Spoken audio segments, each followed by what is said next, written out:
Hello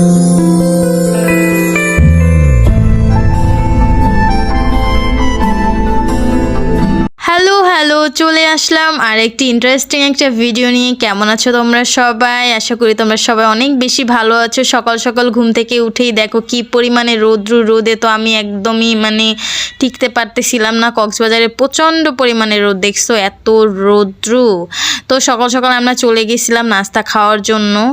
তো সেখান থেকে কিছু ভিডিও ক্লিপ নিলাম। তো ওইখানে আমরা খাইতেছিলাম পরোটা, তারপর হচ্ছে ডিম ভাজি, তারপর ছিল ভাজি। আসলে ঘুরতে গেলে খাওয়া দাওয়ার ওরকম মন মানসিকতা থাকে না, খাইতেও অতটা বেশি ভালো লাগে না। তোমাদের কাছে কেমন লাগে আমি জানি না, যাই হোক আমার একদমই ভালো লাগে না। তো দিনটা কিন্তু খুবই এনজয় করেছিলাম, অনেক মজা করেছিলাম। সম্পূর্ণ ভিডিও দেখলে বুঝতে পারবা। তো তারপরে দেখো আমি আমার চোখের দিকেই শুধু তাকাই, মাঝে মাঝে কেন জানি নিজের চোখে, নিজের চেহারা, নিজের ফেস দেখে নিজেই ক্রাশ খাই, বুঝছো। আমার চোখটা সুন্দর লাগতেছে না বলো, চোখে কাজল দিয়েছি তাই।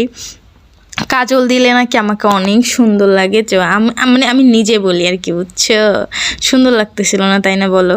তো আমি বিশ্বাস করো লাইফে বেস্ট সময়গুলো পার করেছিলাম তখন। আর আমি কি আলিশা বুঝতে পারছো? 1 মাস আগের ভিডিও আমি এখন আপলোড করতেছি, তাইলে বুঝো আমি কি আলসা। 1 মাস অলরেডি হয়ে গেছে আমি কক্সবাজার থেকে আসছি। তো যাই হোক, তারপরে দেখো কি পরিমাণ এনজয় করতেছিলাম। আমরা সবাই গোসল করতে গেছিলাম, আমি খুবই এনজয় করছিলাম বিষয়টা। বিশ্বাস করো আমার ভিডিওগুলো এখন দেখলে মন চাচ্ছে আমি এখন আবার যদি চলে যেতে পারতাম কক্সবাজারে, আমি সবচেয়ে বেশি হ্যাপি হইতাম। খুবই ভালো লাগতো আমার কাছে।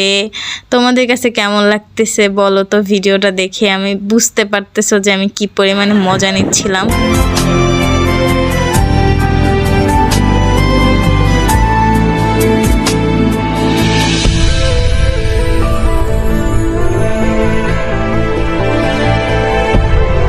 দিন তো আমি একেবারে 5 ঘন্টা গোসল করেছিলাম, অনেক মজা করছি। আবার সমুদ্রের পানিও খেয়েছি, লবণ এত পরিমাণে বমি আসতেছিল।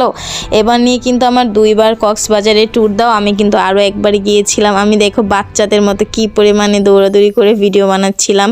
আচ্ছা বলো তো তোমাদের কাছে এইরকম সমুদ্রের পানিতে গোসল করতে কেমন লাগে? আর তোমরা কে কে কক্সবাজারে গেছো অবশ্যই কমেন্টে জানাবা। আর যদি কক্সবাজার থেকে কেউ আমার ভিডিওটা দেখে থাকো তাইলেও কিন্তু জানাবা।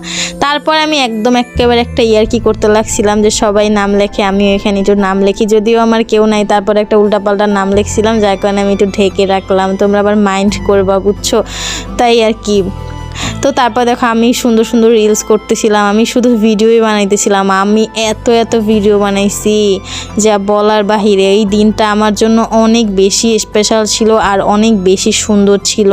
আর ভিডিওটা তোমাদের কাছে কেমন লাগছে অবশ্যই জানাবা। আমার ভিডিও দেখতে তোমাদের কাছে কেমন লাগে তাও বলবা। কক্সবাজারে কিন্তু আরও সুন্দর